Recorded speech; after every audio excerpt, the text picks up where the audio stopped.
74년 2월 23일 제가 서울 구치소에 수감되어 있을 때에 하나님께서 내 기도를 들으시고 성령의 임재하시는 큰 은혜를 베푸셨습니다. 그날을 기념해서 내가 해마다 그날 받은 은혜, 읽은 말씀, 부른 찬송, 되풀이 하게 됩니다. 내 개인적으로는 2월 23일이 얼마나 축복된 날인지 모릅니다. 74년 내가 있던 그 방은 옛날 일제시대에 독립운동 하던 사람들을 수감하는 0.7평짜리 조그마한 방입니다. 근데 거기에 하루 종일 햇빛이 들지 않는 응달방이랬습니다. 74년 2월 23일은 2월달 늦추위가 와서 굉장히 추웠습니다. 너무너무 그날 추웠습니다. 나중 추위가 심해지니까 다리뼈를 바늘이나 가위로 저미는 것처럼 따가웠습니다. 추위가 심해지면요, 뼈골이 쑤십니다. 골치가 띵하고 뒷머리가 그렇게 아픕니다. 내가 추위에 견딜 수 없어서 찬송 부르다가 기도하다가 서서 서성거리다가 아유 하나님 제가 너무 춥습니다. 제가 추워서 정신이 혼미할 지경입니다. 내가 기도하고 했었는데 그날 오후 1시쯤 돼서 내가 좋은 생각이 떠올랐습니다. 내가 이럴 것이 아니라 성경 속에서 불자를 찾으면서 추위를 이기고 시간을 보내야지, 그런 생각을 하고서는 성경을 펴고 불자를 찾기 시작했습니다. 처음 찾은 불자가 출애굽기 3장에 모세가 나이 80에 이르러 처가살이 하면서 호렙산 기슭에서 양떼를 치는데 떨기 덤불에 불이 붙었습니다. 불이 붙어서 꺼지지를 않은 겁니다. 모세가 웬일인가? 저 불이 왜 떨기 덤불에서 꺼지지 않을까? 가까이 다가갔을 때 하나님께서 모세를 부르셨습니다. 모세야, 네 선 땅은 거룩한 땅이다. 네 발에 신은 신을 벗어라. 그래서 모세가 이스라엘 민족의 지도자로 부름을 받았습니다. 사사기 6장에는 기드온 장군이 300용사 특공대를 뽑아서 항아리에 횃불을 숨겨서 미디안 군대를 게리라 작전으로 물리친 기사가 있습니다. 그 유명한 기드온 장군의 횃불 작전이지요. 이런 말씀을 한 절 한 절 찾아 내려가다가 신약에서 맨 처음 불자는 마태복음 3장 11절입니다. 세례 요한이 예수님을 소개하기를 나는 물로 세례를 주지만 내 뒤에 오시는 이는 나보다 능력이 많으셔서 불과 성령으로 세례를 주시리라. 세례 요한의 말입니다. 그 말 읽고부터 손을 모아 기도하기 시작했습니다. 불과 성령으로 세례 주러 오신 예수님, 나한테 불세례 좀 주시옵소서. 내가 너무 추워서 견딜 수 없습니다. 기도하기 시작했습니다. 그 다음 불자가 아까 읽은 본문 말씀 누가복음 12장 49절입니다. 나는 모태신앙으로 평생 교회에서 자랐습니다. 신학을 하고 목회를 하고, 그런데 누가복음을 수십 번을 읽었을 텐데 전에는 이런 말씀이 있는 줄도 모르고 지냈습니다. 그날 누가복음 12장 49절 읽고 눈이 확 열렸습니다. 우리 한번 같이 읽겠습니다. 내가 불을 땅에 던지러 왔노니 이 불이 이미 붙었으면 내가 무엇을 원하리요? 여러분, 예수님이 세상에 불 던지러 오셨다는 겁니다. 내가 던진 불이 이미 붙었으면 내가 무엇을 더 원하겠는가? 내가 이 말씀 읽고 이 땅에 불 던지러 오신 예수님, 나한테 불 좀 던져 주시옵소서. 예수님이 십자가에서 돌아가실 때에 7마디 말씀을 남겼습니다. 십자가상의 7언급입니다. 그 중에 다 이루었다는 말씀이 있습니다. 내가 그때 생각하기를 우리 주님께서 십자가 위에서 다 이루었다는 말씀은 내가 세상에 던진 불이 이미 붙었다는 말씀인 게로구나. 내가 세상에 던진 불이 이미 붙었으니 나는 다 이룬 것이다. 그 말씀인 게로구나 생각하고 두 손을 모으고 무릎을 꿇고 간절히 기도했습니다. 이 땅에 불 던지러 오신 예수님, 저한테 불 좀 던져 주십시오. 간절히 기도했습니다. 그 다음 불자가 사도행전 2장 1절에서 4절, 오순절 성령의 불이 임해서 교회가 시작된 본문입니다. 여러분, 예수님의 생일은 12월 25일 성탄절입니다. 교회의 생일은 사도행전 2장 1절에서 나오는 오순절 성령의 불이 임해서 교회가 시작됐습니다. 그 본문 말씀을 읽게 됐습니다. 2장 1절 말씀. 오순절 날이 이미 이름에 그들이 다 같이 한 곳에 모였더니 120명 무리가 예수님께서 감람산 올리브 마운틴에서 승천하시는 예수님을 마중하고 마가다락방에 모여서 열심히 기도하고 있었습니다. 그들은 오순절이 온 줄도 모르고 그냥 기도에 집중하고 있었습니다. 그랬는데 2절 말씀, 호련히 하늘로부터 핵심입니다. 핵심. 우리들의 신앙은, 교회의 신앙은 하늘로부터 임하는 역사입니다. 여러분, 하늘로부터 임하는 은혜, 하늘로부터 임하는 능력, 이게 빠지고 나면은 사람들이 땅의 소리만 하기 때문에 교회에서 사람 냄새가 나고 무슨 이유도 많고 조건도 많고 시끄러워집니다. 왜 그러냐? 하늘로부터 임하는 진정한 은총, 진리의 역사, 이게 빠지면 이미 교회는 교회다운 교회가 되지를 못합니다. 호련히 하늘로부터 급하고 강한 바람 같은 소리가 있어 그들이 앉은 온 집에 가득하며 그 모인 무리 120명 그 모인 무리에 하늘로부터 임하는 은혜가 가득 임했습니다. 3절, 마치 불의 혀처럼 갈라지는 것들이 그들에게 보여 각 사람 위에 임하여 있더니 각 사람, 한 사람 위에 그 성령의 불의 역사가 임했다는 겁니다. 영어 성경에서는 each person, 한 사람, 한 영혼이 그날 임하는 성령의 은혜의 불에 취했습니다. 모인 무리 전체 위에, 그리고 한 사람 위에, 지금도 마찬가지입니다. 우리 교회 전체 위에 성령의 역사가 하늘로부터 임해야 하고 교인 한 영혼 한 가정이 성령의 역사를 체험을 해야 합니다. 4절 말씀, 그들이 다 성령의 충만함을 받고 성령이 말하게 하심을 따라 다른 언어들로 말하기를 시작하니라. 이 말씀을 읽을 때에 3절 4절 읽을 때에 내 몸의 변화를 느꼈습니다. 추위가 사라지고 훈훈해지기 시작하는 겁니다. 온몸이 뜨거워졌습니다. 이상하게 생각을 하고 마룻바닥을 더듬어 봤더니 그 차운 마룻바닥이 온돌방처럼 바뀌었습니다.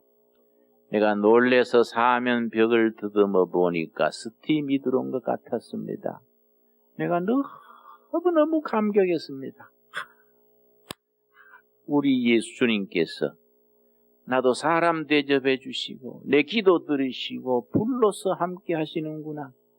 너무 감사해서 예수님이 불러서 그 방에 와 계시는 걸 온몸으로 느끼는 겁니다. 온몸이 마음도 몸도 편안하고 훈훈한 기운이 넘쳤습니다. 얼마나 감격스럽겠습니까? 내가 일어나서 내 방 모퉁이를 돌면서 모퉁이마다 절했습니다. 예수님 감사합니다. 감사합니다.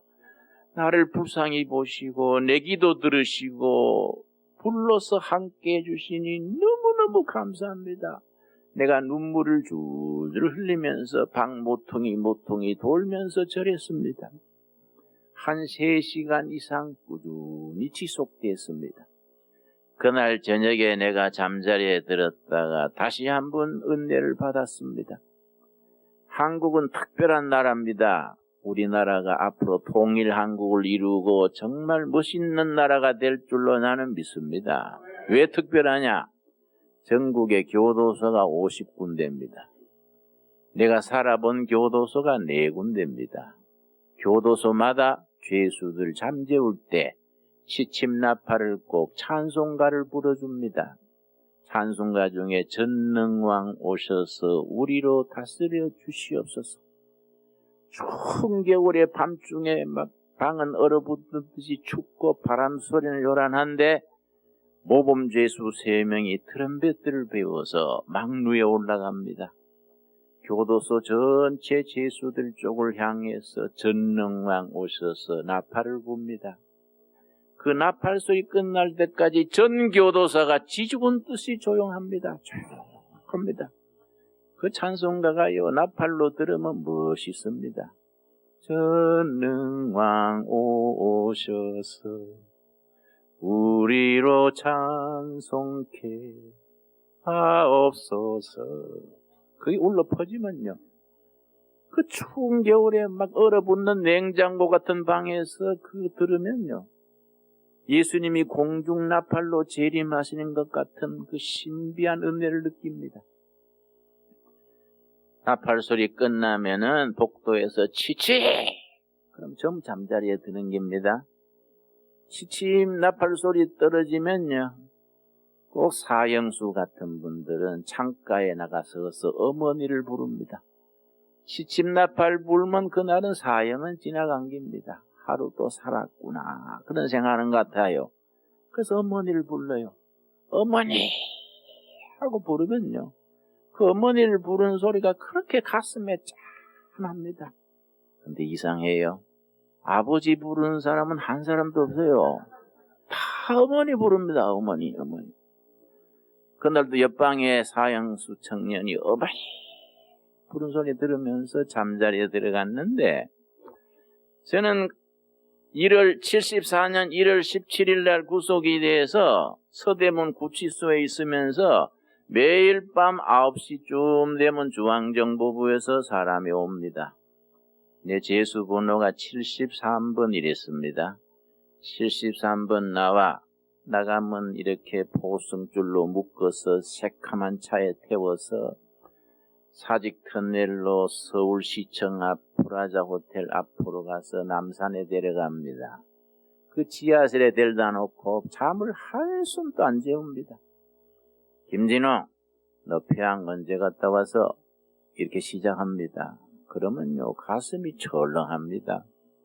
어서 내가 대구 사람이 평양 길을 알아가지요. 그러면 쥐어받고 잠 안 재우고 밤 한숨 재우지 않습니다. 새벽에 다시 데려다 줄 때는요, 잠이 쏟아져서 졸면서 걷습니다.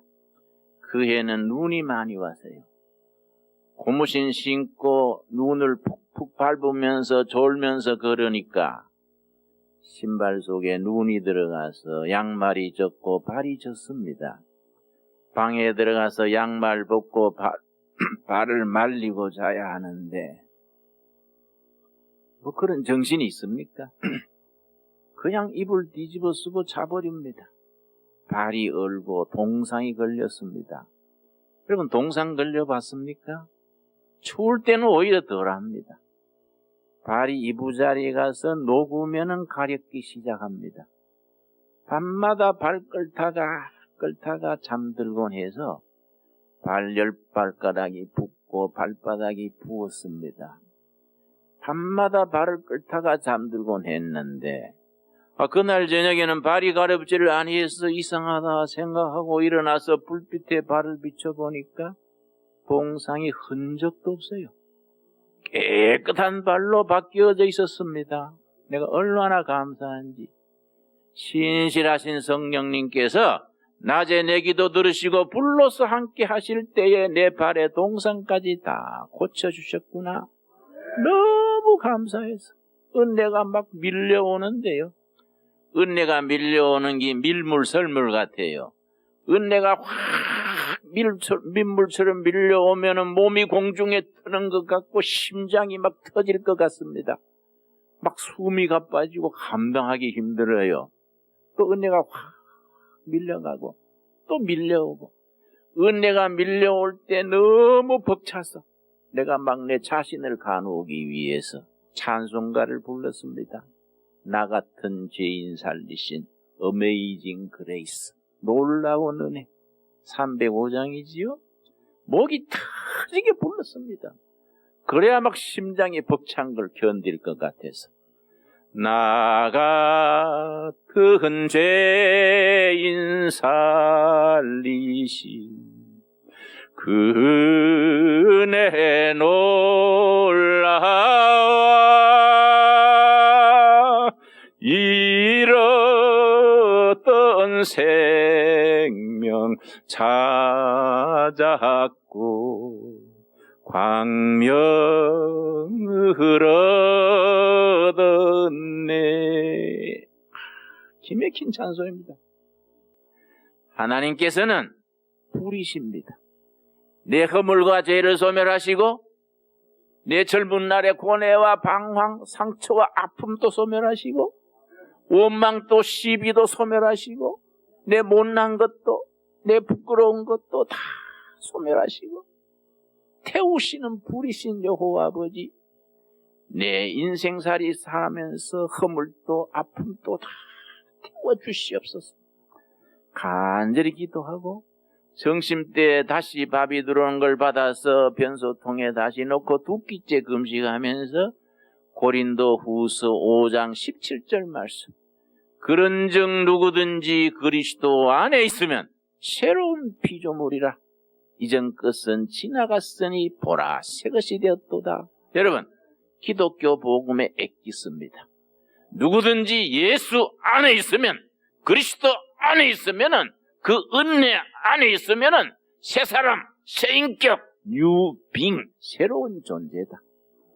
이전에 못났던 거, 잘났던 거, 아픈 거, 원망, 시비 다 갚버렸어요.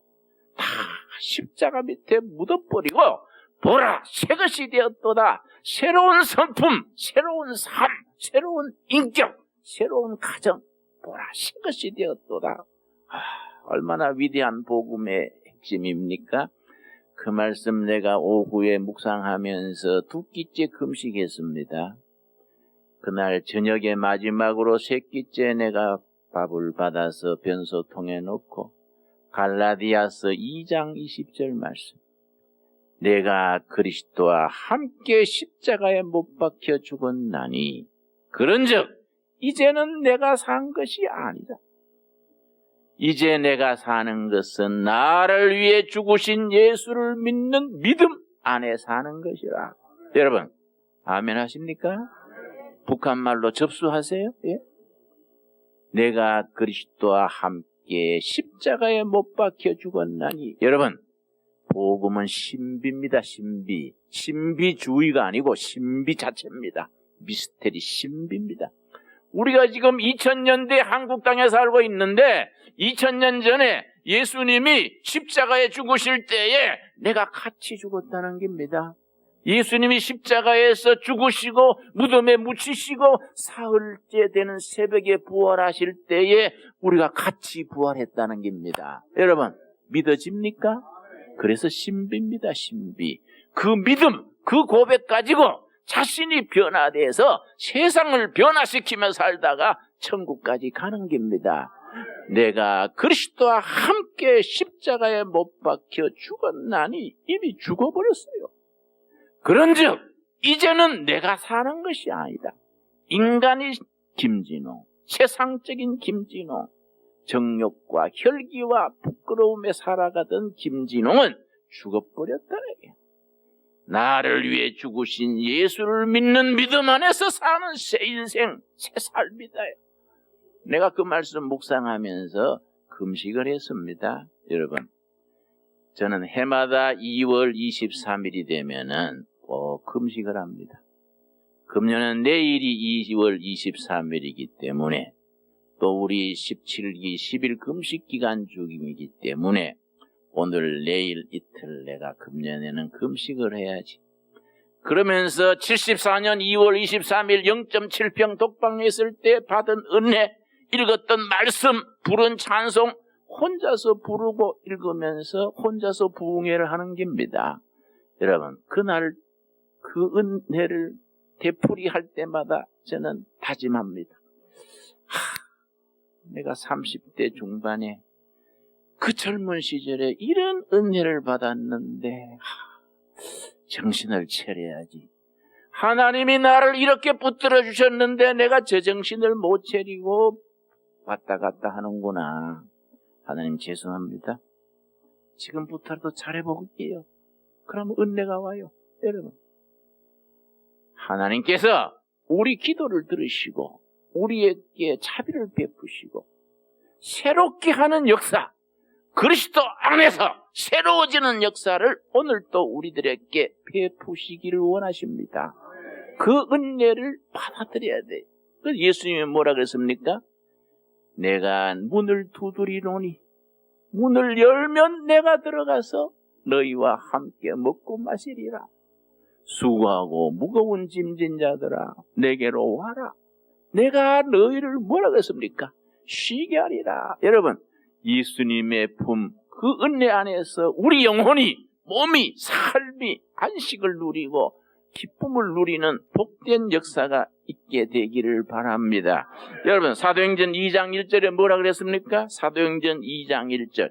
오순절날이 이미 이름에 모인 무리 120명은 오순절이 온 것도 모르고 열심히 기도하고 있었는데 이미 영어 성경에 already 이미 와서 오순절의 역사가 시작된 겁니다. 여러분, 나는 이 말씀을 읽을 때마다 오순절이 이미 이름에 호련히 하늘로부터 여러분, 얼마나 귀한 말씀입니까? 우리가 예수님을 주인으로 영접하고 예수를 믿기로 작정했던 그날로부터 이미 성령께서 우리 심령에 머물러 역사하고 계심을 믿으시기 바랍니다. 여러분 가정에 예수님을 호주로 모실 때에 이미 성령께서 여러분의 가정에 호주로 와 계심을 믿으시기를 바랍니다. 여러분, 가정에 문제가 있지요? 문제 없는 가정이 없습니다. 부부 문제, 자식 문제, 경제 문제, 온갖 문제, 건강 문제, 여러분, 모든 문제를 해결하시는 하나님, 우리 가정의 호주가 되셔서 모든 문제를 하나님 앞에 내려놓고 엎드릴 때에 우리 가정에 호주가 되셔서 모든 문제를 담당하시는 살아계신 하나님께 영광과 찬양을 드릴 수 있게 되기를 바랍니다. 우리가 섬기는 교회, 그 교회가 시작되는 날부터 이미 성령께서 이 교회의 당회장 되시고 이 교회 인도자가 되셔서 성령 충만으로 불러서 은혜로 함께 하신 줄 믿습니다. 여러분, 그 오신 성령을 우리가 마음으로 모시고 감사드리고 헌신할 때에 우리의 삶을 통해서 하나님의 영광과 존귀를 받으실 줄로 믿습니다. 여러분, 오순절날이 이미 이름에 하늘로부터 성령이 불로 임하여서 각 사람 위에, 한 사람 한 사람 위에, 모인 사람 전체 위에 충만으로 역사했다 그랬습니다. 여러분 믿으시지요? 여러분이 지난날 예수님을 주인으로 모실 때에 지금 이 자리에서 예수님은 나의 주인이십니다. 믿어 고백할 때에 성령께서 우리 주인으로 임하여 역사하시고 변화시키시고 인도하시고 하늘의 은혜로 채워주실 줄로 믿습니다. 여러분, 여러분의 가정에 문제도 많고 사연도 많겠지요. 지난날 돌아보면은 아픔도 있고 억울한 것도 있고 그렇겠지요. 여러분, 우리 호주 대신 예수님께 맡길 때에 이미 성령께서 여러분의 가정에 호주로 머물러 역사하셔서 모든 문제를 담당하시는 것을 찬양할 수 있기를 바랍니다. 여러분, 우리가 섬기는 교회 얼마나 소중한 교회입니까? 이 교회의 당회장 되신 예수님께서 이미 충만으로 임하셔서 성도 한 10년, 한 영혼, 한 가정 충만으로 인도하셔서 영광 받으실 줄로 믿습니다. 그래서 우리에게 말씀하십니다.